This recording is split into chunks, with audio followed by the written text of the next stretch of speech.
और अगर साथ नहीं दे सकते तो अवरोध मत पैदा करिए, नहीं तो उसी केकड़े की तरह सब के सब एक साथ एक ही कड़ाही में तले जाएंगे। एक केकड़ों के समूह को पकड़ करके लाया जाता है तो उन्हें कभी भी पिंजड़े में यानी कि पिजन में नहीं रखा जाता।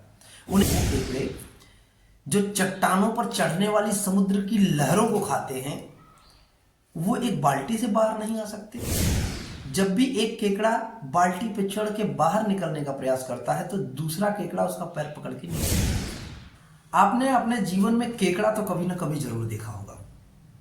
केकड़े के विषय में एक जानकारी मैं आपको बताना चाहता हूं कि जब केकड़े का शिकार करके, जब केकड़े को पकड़ करके एक केकड़ों के समूह को पकड़ करके लाया जाता है तो उन्हें कभी भी पिंजड़े में यानी कि पिजन में नहीं रखा जाता, उन्हें एक बाल्टी में रख दिया जाता है। और आपको जान करके आश्चर्य होगा कि उस बाल्टी से वो केकड़े निकल करके बाहर नहीं आ पाते, अगर वो चाहे तब भी। अब आप सोच रहे होंगे कि वो केकड़े जो चट्टानों पर चढ़ने वाली समुद्र की लहरों को खाते हैं वो एक बाल्टी से बाहर नहीं आ सकते। तो इसके पीछे का बड़ा कारण है, जब भी एक केकड़ा बाल्टी पे चढ़ के बाहर निकलने का प्रयास करता है तो दूसरा केकड़ा उसका पैर पकड़ के नीचे खींच लेता है। जब दूसरा चढ़ना चाहता है तो तीसरा खींच लेता है। क्रमशः उनके ही समुदाय के द्वारा उनका पैर खींच करके उन्हें नीचे गिरा दिया जाता है।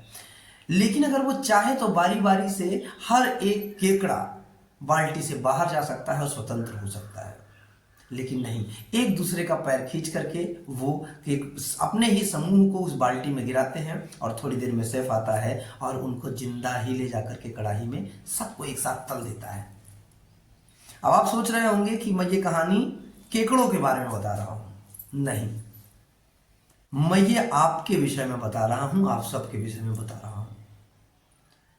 हम लोगों में ऐसा नहीं है, मानवों में ये प्रवृत्ति नहीं है कि हम जिस कार्य क्षेत्र में कार्य कर रहे हैं उसी सेम कैटेगरी में काम करने वाले दूसरे लोग एक दूसरे की टांग खींचते हैं, और सिर्फ इसलिए कि कहीं वो व्यक्ति विकास न कर जाए, जबकि उसके विकास से उन्हें कोई क्षति नहीं होने वाली है। जिस तरह से एक केकड़े के निकल जाने से, बाल्टी से निकल करके स्वतंत्र हो जाने पर दूसरे केकड़े को कोई क्षति नहीं होने वाली है, उसी तरह से एक व्यक्ति के सफल हो जाने से किसी व्यक्ति को असफलता का मुंह नहीं देखना पड़ेगा, लेकिन फिर भी लोग अपने ही समुदाय का पैर खींच करके उन्हें असफल बनाते हैं। तो आप वो कुंठित केकड़े मत बनिए। अगर आप किसी का सहयोग नहीं कर सकते हैं तो आप उसकी टांग मत खींचिए, उसके रास्ते में रोरा मत बनिए, नहीं तो परिणाम एक ही होगा, सब के सब उसी केकड़े की तरह तले जाएंगे।